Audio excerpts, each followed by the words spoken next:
Despite having freed the slaves by way of the 13th Amendment and having won the American Civil War, the South and Southern state legislatures still tried to implement opportunities to hold down black people. Okay, and many state legislatures across the South enacted the Black Codes, which were basically sets of rules that authorized local officials in the South to apprehend freed black people if they were loitering, being accused of vagrancy, unemployment, and they could be forced into employment basically as plantation workers or domestic servants, kind of like how they had been as slaves. It's just now they're forced into employment because unemployment's bad. Um, Basically, the black codes were meant to place restrictions upon black people so as to hold them down. Okay? And in itself, it's kind of a form of slavery. You're just not actually physically enslaving them, but you're kind of doing it. Okay? You're just kind of skirting around some rules. If anything else, it's a way to kind of keep black people down a little bit. Um, Eventually, the Freedmen's Bureau would have to become more involved to basically protect freed people under the black codes from being unlawfully having their rights confiscated. Okay, this caused Congress, with the charge of radical Republicans, to enact a Civil Rights Act, which was aimed with the idea of granting um, citizenship to slaves. As well intended as that was, there would actually have to be a constitutional amendment that would define what citizenship would be. So, segue, in the spring of 1866, um, the 14th Amendment was proposed and eventually would become ratified. So, what the 14th Amendment does is it defines American citizenship as those born in the United States and its territories, or those naturalized through the official citizenship process. So, if you are an American citizen, somebody born here or naturalized, then you're granted life, liberty, property, and the due process of the law. You are an American citizen. You're offered equal protection under the law. So nowadays, you have modern movements from undocumented workers and whatnot, and they're fighting for various different rights. People defend them, people are against them, walls, anything else along those lines.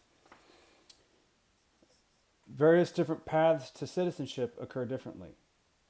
And so, one thing that is a staple is that people born in the United States are legally recognized as citizens. And this kind of goes along the idea of a DREAM Act.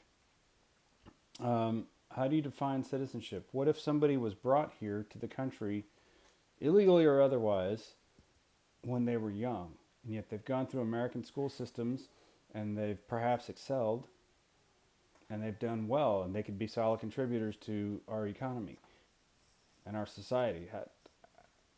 How do they not have an opportunity for citizenship?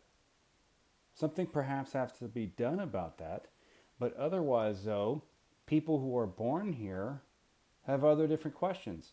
Maybe your parents were not, legally or otherwise. Maybe you were born in the United States, but your parents weren't. And legally or otherwise, they may not have various different recognitions, but you being born here, you are allowed that. One of the things that's under scrutiny at this very moment today, on May the 8th, 2020, is the idea of stimulus bills, not actually, and stimulus money from the federal government in our pandemic era, not going to U.S. citizens or citizen children where one of the spouses is not an American citizen, doesn't have a social security number, i.e., they're undocumented. Okay? So, if you're an American citizen and you're married to somebody who is not and doesn't have a taxpayer ID or a social security number and is perhaps undocumented, And even if your children are American citizens, because they were born here, you might not receive stimulus money. That's wrong. That is not the correct course of action. Okay? It's one thing maybe for that undocumented person not to receive stimulus. You can have thoughtful debates about that.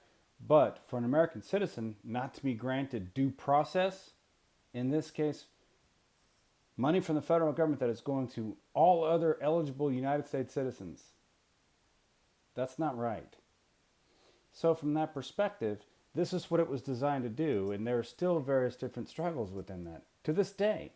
Keep in mind that the 14th Amendment was ratified 150 years ago. Okay, so we're still defining citizenship and streamlining our immigration processes, and we'll have various other different conversations about those in 1302. But otherwise, though, the 14th Amendment basically defined what it means. And it was largely done in effort to integrate black people in the society. Okay, so you have black people who were forcefully brought here and for generations were forced into slavery. And even if they were free, they still faced severe discrimination. Okay, what do you do with them?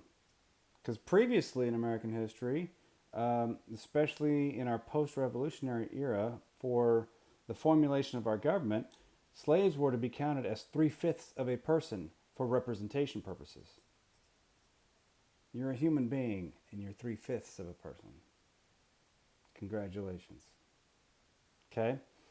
Nowadays, the 14th Amendment was aimed at doing something about that to help black people actually have the true rights and recognitions of freed people in the United States of America.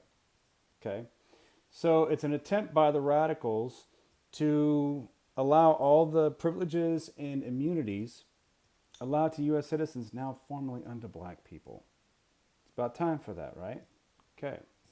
Problem is, a lot of these former Confederate states didn't necessarily agree with that. So if you're a radical Republican, you want to force these states to accept the 14th Amendment if they apply for statehood. If you want to have any shot being readmitted into the country as a state, you've got to accept the 14th Amendment. Okay? Black people are not only free, but they're American citizens. Okay. Radicals continued to parlay a lot of their control in the South, and oftentimes it led to various different riots, race riots, in places like New Orleans and other southern cities where there was violence largely parlayed unto black people. And otherwise, you have former Confederates who are merely confusing, or rather accusing, radicals of using black people as pawns just to further punish the South and get more power. It's seen as kind of a power struggle. And there may be some truth to that, but generally speaking, though, it was an attempt to help black people from being further discriminated against in a time where they just had their freedom granted. Okay? There were other things that the radical Republicans tried to really push through in this era that saw a lot of pushback from Andrew Johnson. The radicals were gaining more and more momentum within Congress, and their voice was growing louder and louder. Andrew Johnson, being the moderate that he wasn't quite as strong as people would like anyway, and he would often be somewhat brash with his tone and out of control, and he wouldn't necessarily be very thoughtful in his actions. And he was at odds with many of these different radicals within Congress. And so when radicals would try to pass through various different forms of legislation, various different bills that form coherent plans for Reconstruction, Andrew Johnson would oftentimes veto them. Imagine your own political party you're at odds with. People in your party really dislike you. Imagine what your opposition party feels. That's starting to happen to Andrew Johnson. Andrew Johnson is starting to be despised by his own party, the Republican Party. Of course, the Democratic Party doesn't like him because they don't feel he works for them, and he's obviously from the other political party too. He's too much of a moderate for their taste, so the Democrats don't like him either. Congratulations, you're hated by everyone. Awesome, right? Okay.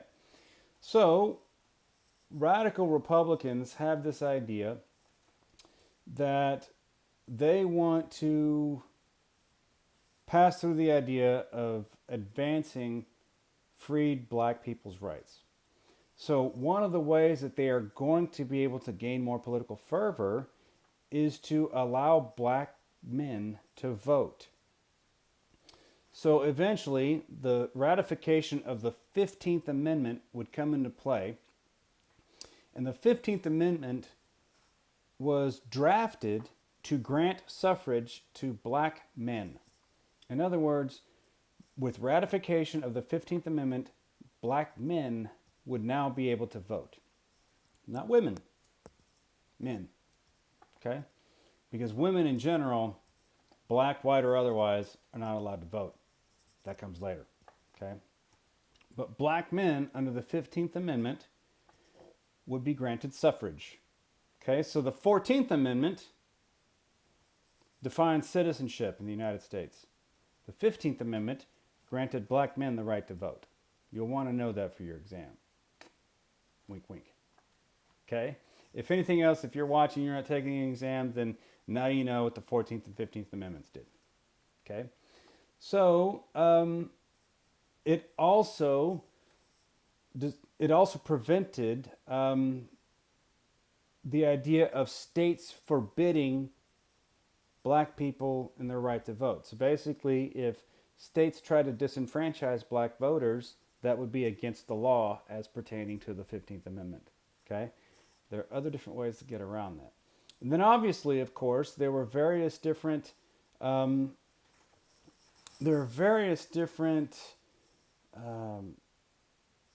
opportunities and ways that Southerners would disenfranchise black voters without violating this amendment, but it would happen. We'll talk about that later too. Okay? Eventually, in order for these states to gain readmission, they would have to accept the 14th and now the 15th Amendment. And eventually it would happen. For example, Texas would eventually be readmitted as a state in 1869. Okay? So Mississippi, Virginia, these other states would eventually accept the terms and capitulate loosely, but nonetheless accept it.